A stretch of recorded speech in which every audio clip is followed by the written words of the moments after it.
Pemirsa apa kabar? Saya Maidin Hindrawan membawakan Warta Berita PTS. Konferensi tingkat tinggi G20 akan segera digelar di Bali pekan depan. Presiden Amerika Serikat Joe Biden dan Presiden Tiongkok Xi Jinping sama-sama dijadwalkan hadir.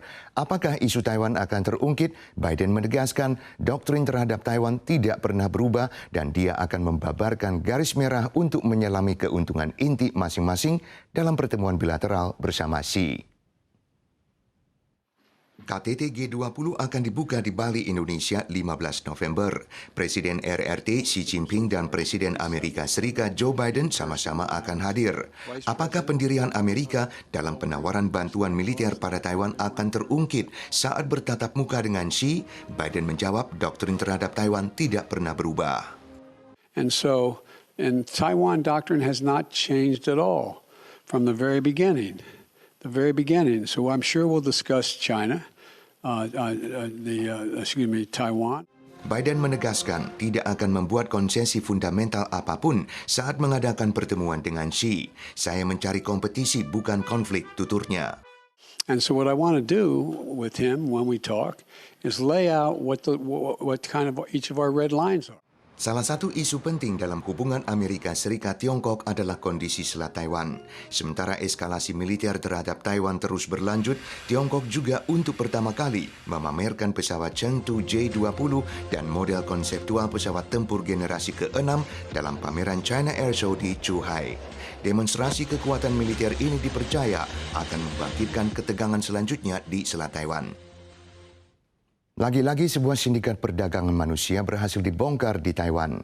Usai menerima laporan dari seorang dosen universitas bahwa seorang muridnya hilang setelah pergi melamar pekerjaan, polisi distrik Kuishan di Taoyuan mengadakan penggerebekan menangkap 9 orang, termasuk tersangka utama bermarga Fu.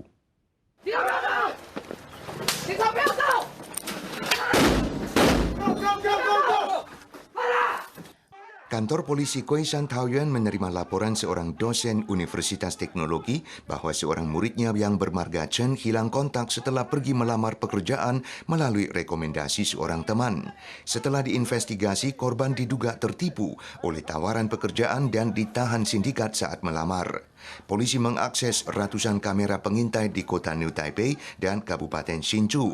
Akhirnya berhasil membongkar, menangkap 9 orang termasuk tersangka utama bermarga Fu dan berhasil menyelamatkan 3 korban. Kasus ini sekarang diteruskan untuk diselidiki lebih lanjut oleh Kejaksaan Distrik Taipei.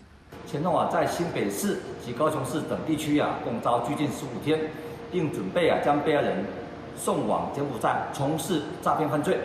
Sementara itu, dalam investigasi kasus penganiayaan hingga meninggal yang melibatkan sindikat penipuan, polisi melanjutkan penggerebekan secara terpisah di Taipei, New Taipei, dan Keelung dan menangkap 3 tersangka. Dengan ini, total 21 dari 32 tersangka dalam kasus ini telah ditahan. Taiwan mencatat 22.286 kasus lokal COVID-19 pada hari Kamis, turun sekitar 20% dari pekan lalu. Seiring meredanya pandemi, CECC berencana mencabut wajib masker. Untuk tahap pertama di ruang terbuka boleh lepas masker, tapi ada pengecualiannya, yaitu kegiatan skala besar di mana pesertanya tidak mampu menjaga jarak sosial. Seiring meredanya pandemi, kapan wajib masker akan dicabut mendapat perhatian publik. CECC menerangkan untuk tahap pertama di ruang terbuka boleh lepas masker. Tahap kedua adalah pembukaan untuk ruang tertutup kecuali rumah sakit, pusat perawatan dan transportasi umum. Dan untuk tahap ketiga, prokes masker akan diubah dari diwajibkan menjadi direkomendasikan.